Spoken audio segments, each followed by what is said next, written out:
সবাইকে জয় যিশু। আমাদের মহান প্রেমময় পিতা প্রভু যীশু খ্রিস্টের নামে আমি আজকে সবাইকে স্বাগত জানাই। আসুন আমরা ঈশ্বরকে ধন্যবাদ দিই এবং আজকের দিন তার চরণে সমর্পণ করি এবং তার বাক্যপাঠের মধ্য দিয়ে যাই। আমি যোহন লিখিত সুসমাচার তার 14 অধ্যায় থেকে আমি কয়েকটি বাক্য পাঠ করব, যা আমাদের পবিত্র আত্মা সম্বন্ধে বলে, অর্থাৎ পবিত্র আত্মা আমাদের জীবনে কিভাবে কাজ করে বা কী রোল, মানে পবিত্র আত্মার কী ভূমিকা রয়েছে আমাদের জীবনে, সেই সম্বন্ধে আমি আজকে বাইবেল বাক্য পাঠ করব। আমরা প্রথমত দেখি যোহন লিখিত সুসমাচার তার 14 অধ্যায় 16 পদ আমি পাঠ করি। এখানে বলে, আর আমি পিতার নিকটে নিবেদন করিব এবং তিনি আর এক সহায় তোমাদিগকে দিবেন, যেন চিরকাল তোমাদের সঙ্গে থাকেন। আর 26 পদ পাঠ করি। এখানে পবিত্র সেই সহায় পবিত্র আত্মা, যাহাকে পিতা আমার নামে পাঠাইয়া দিবেন, তিনি সকল বিষয়ে তোমাদিগকে শিক্ষা দিবেন এবং আমি তোমাদিগকে যাহা যাহা বলিয়াছি সে সকল স্মরণ করাইবেন। আমরা এই দুটি পদ থেকে আমরা দেখি যে পবিত্র আত্মা আমাদের কি সহায়, তিনি আমাদের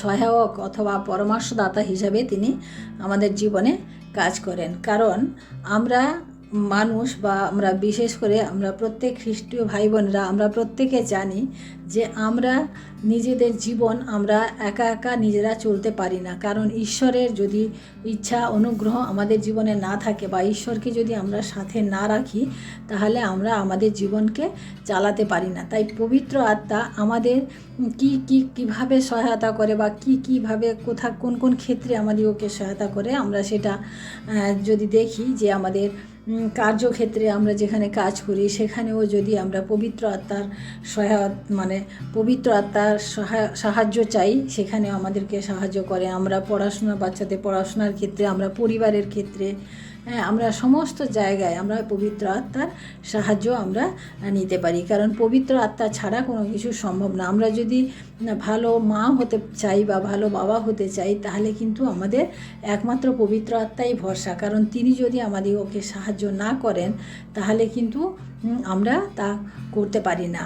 এরপরে আমরা দেখি যে অনেক সময় যে পবিত্র আত্মা দ্বারা আমরা আমাদের বিশেষ বিশেষ যে গুণ রয়েছে না, আমাদের যে খারাপ খারাপ স্বভাব রয়েছে, গুণ রয়েছে, সেই সমস্ত জিনিসগুলো কিন্তু আমাদের জীবন থেকে ছাড়াতে বা দূর করতে আমাদের কিন্তু পবিত্র আত্মার প্রয়োজন হয়। বিশেষ করে যারা আমরা হঠাৎ করে রেগে যাই, আমাদের খারাপ চিন্তা, তারপরে আমাদের মুখ দিয়ে খারাপ কথাবার্তা লোকের জন্য বেরিয়ে যায়, এই সমস্ত থেকে আমরা যদি মুক্তি পেতে চাই, এই সমস্ত থেকে আমরা যদি নিজেকে ভালো রাখতে চাই, তাহলে আমাদের কিন্তু পবিত্র আত্মা দরকার। কারণ পবিত্র আত্মা যদি আমাদের সহায়তা না করেন, তাহলে আমরা কিন্তু এই সমস্ত আমরা ছাড়তে পারি না। কারণ আমরা যতই ইচ্ছা করি না কেন, যতই চেষ্টা করি না কেন, আমরা কিন্তু তা পারি না। তার জন্য আমাদের পবিত্র আত্মা কী করে? আমাদের সহায়ক হিসাবে পবিত্র আত্মা আমাদের কাজ করে।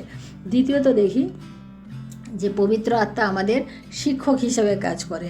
এখানে আমরা 26 পদে যখন আমরা পাঠ করলাম, কি লেখা আছে এখানে? তিনি সকল বিষয়ে তোমাদিগকে শিক্ষা দেবেন। অর্থাৎ আমাদের কি বিষয়ে শিক্ষার প্রয়োজন রয়েছে? আমাদের ঈশ্বরের বাক্য পাঠের মধ্য দিয়ে আমাদের শিক্ষার প্রয়োজন রয়েছে, তাই না?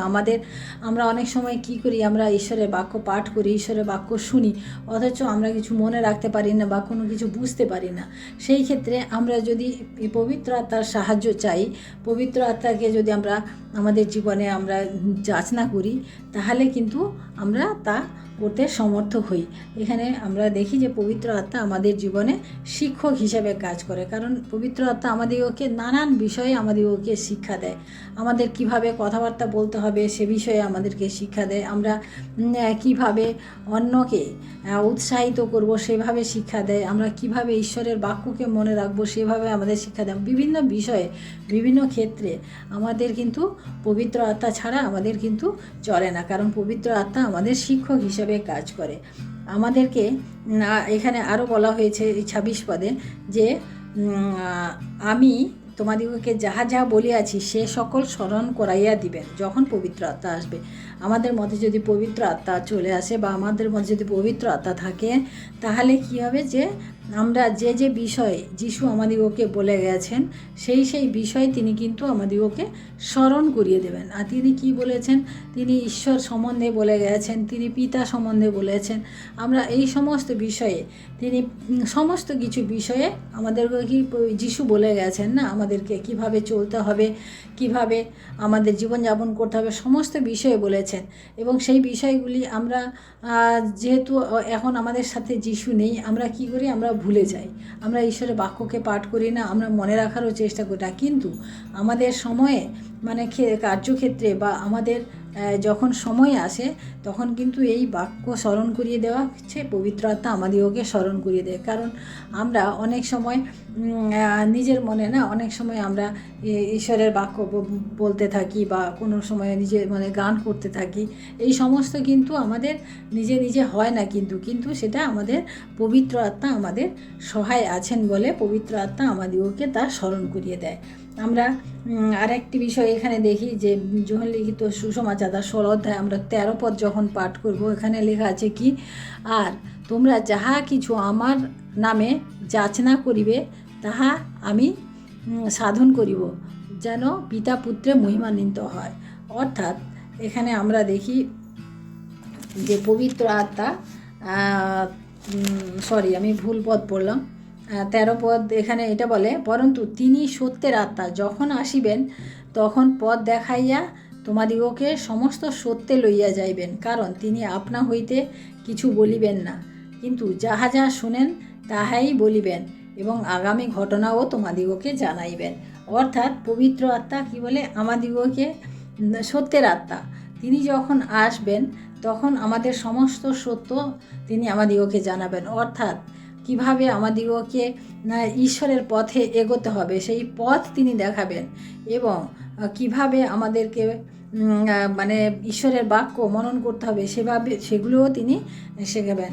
এবং এটা বলা হয়েছে যে আগামী ঘটনা, আগামী দিনে কি হতে চলেছে সেটাও আমাদিগকে জানাবেন। আমরা যদি খ্রিস্ট বিশ্বাসী ভাই বোনেরা, অনেকে না আমরা দেখি অনেক ভবিষ্যৎ বক্তা আছে না, যারা আগের কথাগুলো বলে দেয়, মানে কি ঘটবে সেই সমস্ত কথা বলে দেয়। তার কারণ কি, তারা কি কোনো জাদুটোনার জন্য বলেন? তাই না, কিন্তু তারা পবিত্র আত্মার দ্বারা তারা অভিষিক্ত, কারণ তাদের মধ্যে পবিত্র আত্মা কাজ করছে। পবিত্র আত্মার সাথে তারা ক্লোজলি, খুব কাছের থেকে তারা পবিত্র আত্মাকে রিসিভ করেছে, গ্রহণ করেছে, তার জন্য তারা বলতে পারে। এই জন্য পবিত্র আত্মা কী বলছে যে এখানে আমাদের ভবিষ্যতের সম্বন্ধেও পবিত্র আত্মা আমাদিগকে জানাবে। আমরা প্রেরিত লিখিত সুসমাচার, প্রেরিত লিখিত পত্রে, প্রেরিতের পত্রে আমরা 1 অধ্যায় 8 পদ আমরা যখন পাঠ করি, এখানে লেখা আছে, কিন্তু পবিত্র আত্মা তোমাদের উপরে আসিলে তোমরা শক্তি প্রাপ্ত হইবে।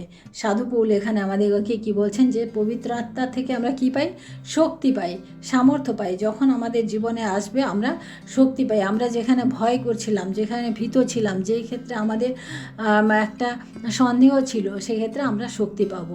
কারণ যখন আমরা দেখি যে যোহন এবং পিতর যখন পবিত্র আত্মা পেয়েছিলেন, মানে পবিত্র আত্মায় যখন তারা পেয়েছিলেন, তখন কি হলো, তখন তারা মন্দিরে গেলেন এবং একজন ল্যাংড়া লোক মন্দিরের সামনে বসে ভিক্ষা করছিল। তারা কি করলেন যে সেই পবিত্র আত্মার গুণে তারা সেই খঞ্জ লোককে তারা সুস্থ করেছিলেন, যে তুমি ওঠো এবং তুমি চলে বেড়াও। এই কথা আমরা দেখেছিলাম যে সেখানে যোহন আর পিতর তাই করেছিলেন, কারণ তারা পবিত্র আত্মা তারা পেয়েছিলেন। সেই সময় তারা পবিত্র আত্মা পেয়েছিলেন, তারপরে তারা মন্দিরে যাচ্ছিলেন। আমরা এরপরে বাইবেল পদ দেখি যে প্রেরিতের পুস্তক তার 1 অধ্যায় 8 পদে আবার দেখি শেষের দিকে, যেখানে লেখা আছে, আর তোমরা জেরুসালেম সমুদয় জিহুদিয়া ও সমরিয়া দেশে এবং পৃথিবীর প্রান্ত পর্যন্ত আমার সাক্ষী হইবে। অর্থাৎ পবিত্র আত্মা আমাদের মধ্যে আসলে আমরা কি বলছে যে যিশুর সাক্ষী হইব। যা যিশুর সাক্ষী মানে তার সাক্ষ্য, তিনি জগতে যখন ছিলেন তিনি কি করেছেন, বা তার যে সত্য মানে যিশুর যে সত্য, যেটা আমরা খ্রিস্ট বিশ্বাসী ভাই বোনেরা পেয়েছি, সেই সত্যকে আমরা অন্যের কাছে প্রচার করতে পারবো। কারণ এটাই পবিত্র আত্মার কাজ। পবিত্র আত্মা আসলে, আমাদের মধ্যে আসলে আমরা কিন্তু স্থির থাকতে পারবো না। সেই সুসমাচার আমরা আজকে যেটা বলতে লজ্জা পাচ্ছি, যেটা ভয় পাচ্ছি, সেই সুসমাচার আমাদের মুখ দিয়ে বেরিয়ে যাবে যদি আমাদের মধ্যে পবিত্র আত্মা থাকে। কারণ পবিত্র আত্মার কাজ এটাই যে যিশুকে মানে যিশুর সাক্ষ্য হিসাবে বহন করা হচ্ছে পবিত্র আত্মার কাজ। আমরা তারপর দেখি যোহন লিখিত সুসমাচার তার 16 অধ্যায় আমরা 14 পদ যখন পাঠ করি, তিনি তোমাকে মহিমান্বিত করিবেন, কেননা আমার যাহা আমার তাহাই লইয়া তোমাদিগকে জানাবেন। অর্থাৎ পবিত্র আত্মা যখন আসবেন, পবিত্র আত্মা যখন আমাদের মধ্যে আসবে, তখন কি বলছে যে যিশুকে মহিমান্বিত করবেন। অর্থাৎ আমাদের জীবনে যিশুকে মহিমান্বিত করবেন। পবিত্র আত্মা যদি আমাদের জীবনে থাকে, তাহলে আমাদের জীবন দ্বারা যিশু মহিমান্বিত হবেন। কারণ তিনি আমরা প্রত্যেকে জানি না যে আমাদের একমাত্র উদ্দেশ্য হচ্ছে যে আমাদের ঈশ্বরকে মহিমান্বিত আমরা তখনই করতে পারবো যদি আমাদের মধ্যে পবিত্র আত্মা থাকে। না হলে আমরা সেই যিশুর নামটিও লোকের সামনে নিতে আমরা ভয় করব। কারণ যিশুর আমরা জানি যে অনেকে তাড়না করবে, অনেকে লাঞ্ছনা করবে, অনেকে দুঃখ দেবে, অনেকে নির্যাতন করবে। সেই কারণে আমরা অনেক সময় কী করি, ভয় করি, আমরা পিছিয়ে আসি। কিন্তু যদি পবিত্র আত্মা থাকে, তাহলে আমরা তার মহিমাকে অন্যের কাছে তুলে ধরতে আমরা ভয় করব না। কারণ আমরা শক্তি সামর্থ্য হব, আমরা তাকে মহিমান্বিত করব। আমরা পরের পদ দেখি, যোহন লিখিত সুসমাচার তার 16 অধ্যায় 8 পদ আমরা যখন পাঠ করি, এখানে আছে, আর তিনি অর্থাৎ পবিত্র আত্মা তিনি আসিয়া পাপের সম্বন্ধে, ধার্মিকতার সম্বন্ধে এবং দোষী বিচারের সম্বন্ধে জগৎকে দোষী করবেন। অর্থাৎ পাপ হচ্ছে এমন একটা জিনিস যেটা মানুষ সহজে স্বীকার করতে চায় না। কিন্তু যারা পবিত্র আত্মা প্রাপ্ত, যাদের মধ্যে পবিত্র আত্মা রয়েছে, তারা যখন কোনো পাপ করবে, সেই পাপ সম্বন্ধে পবিত্র আত্মা তাদেরকে সচেতন করবে যে এটা তোমার পাপ হয়েছে, এটা তোমার করা ঠিক হয়নি, এটা তোমার না করলে ভালো হতো। মানে এই যে একটা বোধ, সেটা কিন্তু আমাদের জীবনে আসে না। কিন্তু পবিত্র আত্মা যদি থাকে, তাহলে আমাদের জীবনে আসে। কারণ খ্রিস্টীয় ভাই বোনেরা কখনো এই ধরনের পাপ করে না, তারা মিথ্যাও বলে না, তারা মানে কোনো অন্যায় কিছু করে না, অন্যায় কিছু সহ্যও করে না। কারণ খ্রিস্টতে যারা জীবনযাপন করে, তারা কিন্তু এই সমস্ত কিছু করতে পারে না। কিন্তু আমরা জগতে দেখি যে মিথ্যা বলা, আমরা জানি না, আমরা খ্রিস্ট ভাই বোনেরা আমরা প্রত্যেকে জানি যে মিথ্যা বলা পাপ, তাই আমরা মিথ্যা সহজে বলি না, আমরা বলতে চাই না মিথ্যা। কিন্তু জগতের মানুষ কী করে মিথ্যা বলে, যে ভালোর জন্য বলেছি, ওর ভালো হবে তাই বলেছি। কিন্তু মিথ্যাই, আর মিথ্যা বলা মানে পাপ। সেই পাপকে আমরা যেখানে আমরা মানে বলতে ভয় পাই, কিন্তু সাধারণ মানুষ সেটা ভয় পায় না। তাই পবিত্র আত্মা যদি আমাদের মধ্যে থাকে, তাহলে আমাদের মধ্যে সেই চেতনাবোধ থাকবে যে আমরা ধার্মিকতা সম্বন্ধে, পাপ সম্বন্ধে, বিচার সম্বন্ধে, এই সমস্ত বিষয় সম্বন্ধে আমাদের মধ্যে জ্ঞান থাকবে। আমরা যোহন লিখিত সুসমাচার তার 16 অধ্যায় 13 পদ আমরা পাঠ করি। এখানে বলা হচ্ছে, যোহন লিখিত 16 অধ্যায় 13 পদ, সত্যের মার্গ মানে পথ। এখানে কি বলছেন, পবিত্র আত্মা, পরন্তু তিনি সত্যের আত্মা যখন আসিবেন, তখন পথ দেখাইয়া তোমাদিগকে সমস্ত সত্যে লইয়া যাইবেন। অর্থাৎ পবিত্র আত্মা হচ্ছে সত্যের পথ, না? তিনি আমাদিগকে সত্য, অর্থাৎ যেই পথে গেলে আমরা কোথায় পিতার কাছে মিলিত হতে পারবো, সেই যিশুর মাধ্যমে আমরা পিতার কাছে যেতে পারবো, সেই সত্য তিনি আমাদিগকে দেখাবেন। যেই পথে গেলে আমাদের কোনো বাধা থাকবে না, কোনো অসন্তুষ্টি থাকবে না, সেই পথে তিনি আমাদিগকে নিয়ে যাবেন। আমরা আর লাস্টে আমরা একটা পদ দেখি, যে রোমিও তার 8 অধ্যায় 26 পদ, এখানে আমরা পাঠ করি, আর সেই রূপে পবিত্র আত্মা আমাদের দুর্বলতায় সাহায্য করেন, কেননা উচিত মতে কি প্রার্থনা করিতে হয় তাহা আমরা জানি না, কিন্তু আত্মা আপনি অবক্তব্য আত্মস্বর দ্বারা আমাদের পক্ষে অনুরোধ করেন। অর্থাৎ যে পবিত্র আত্মা আমাদের বিষয়ে কি বলেন, যে আমাদের জন্য অনুরোধ করেন, বিনতি করেন পিতার কাছে। কারণ আমরা অনেক সময় কি প্রার্থনা করব, কি বলবো আমরা বুঝতে পারি না, কিন্তু যদি পবিত্র আত্মা আমাদের মধ্যে আসে তাহলে আমরা অনর্গল কথা বলতে পারি, আমাদের সমস্ত বক্তব্য আমরা তখন বলতে পারি। সেরকম পবিত্র আত্মা আমাদের হয়ে অনুরোধ করেন, ঈশ্বরের কাছে বিনতি করেন, যাতে আমরা পিতার কাছে আমাদের বক্তব্য পৌঁছে দিতে পারি।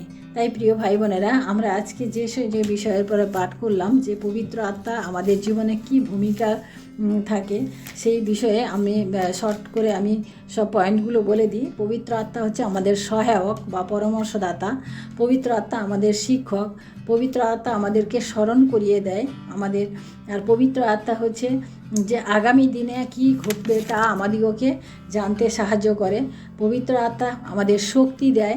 আমরা পবিত্র আত্মা আমাদের জীবনে যিশুর সাক্ষ্য বহন করে, আর পবিত্র আত্মা আমাদের জীবনে যিশুকে মহিমান্বিত করে, এবং পবিত্র আত্মা পাপ সম্বন্ধে, ধার্মিকতা সম্বন্ধে এবং বিচার সম্বন্ধে আমাদিগকে স্পষ্ট দেখিয়ে দেয়। আর পবিত্র আত্মা কি বলে, সত্যের পথকে আমাদের দেখায়। সর্বশেষ আমরা দেখি যে পবিত্র আত্মা আমাদের জন্য পিতার কাছে অনুরোধ করে, অর্থাৎ আমরা কিভাবে প্রার্থনা করব আমাদের সেই বিষয়ে পবিত্র আত্মা শিক্ষা দেয়। তাই আসুন আমরা আজকে প্রার্থনা করি আর এখানে আমাদের শেষ করি। Hallelujah, hallelujah, hallelujah. মহান প্রেমময় পিতা, তোমার মহানামে ধন্যবাদ করি, প্রশংসা করি প্রভু। আজকের এই সুন্দর দিনে প্রভু আরেকটি বার প্রভু তোমার সেই পবিত্র আত্মা বিষয়ে আমরা জানতে পারলাম, বুঝতে পারলাম প্রভু, তাই তোমায় ধন্যবাদ করি প্রভু। প্রভু গো, তোমার মহান অনুগ্রহ দয়াতে প্রভু গো, আজকে এই সময় প্রভু তোমার বাক্যের মধ্য দিয়ে আমরা আসতে পেরেছি, তাই তোমায় ধন্যবাদ করি প্রভু। এবং পবিত্র আত্মা সম্বন্ধে যে শিক্ষা আমরা করলাম প্রভু, তা যেন আমরা মনে রাখতে পারি, ধরে রাখতে পারি এবং আমাদের জীবনে কাজে লাগাতে পারি। কারণ পবিত্র আত্মা সেই সহায়, যা আমাদের জীবনে চলতে, আমাদের সমস্ত জীবনে চলতে আমাদিগকে সাহায্য করে, আমাদের সামর্থ্য যোগায়, আমাদের শক্তি যোগায়, আমাদের সহায়তা করে, আমাদের জীবনে অনেক কিছু কাজ করে পবিত্র আত্মা। পবিত্র আত্মা ছাড়া আমরা খ্রিস্টীয় জীবন যাপন করতে পারি না। তাই তোমাকে ধন্যবাদ করি প্রভু, তুমি আমাদের সহবর্তী থাকো এবং তোমার সেই পবিত্র আত্মা দ্বারা আমাদিগকে পরিচালনা করো। সমস্ত মহিমা, গৌরব, প্রশংসা তোমাকে দিয়ে এই বিনতি প্রার্থনা চাই আমাদের মহান প্রেমময় পিতা প্রভু যীশু খ্রিস্ট তোমারই নামে, আমেন। সবাইকে জয় যিশু। সবাই ভালো থাকবেন, সুস্থ থাকবেন। আজকের দিনটি সবার শুভ হোক। জয় যিশু।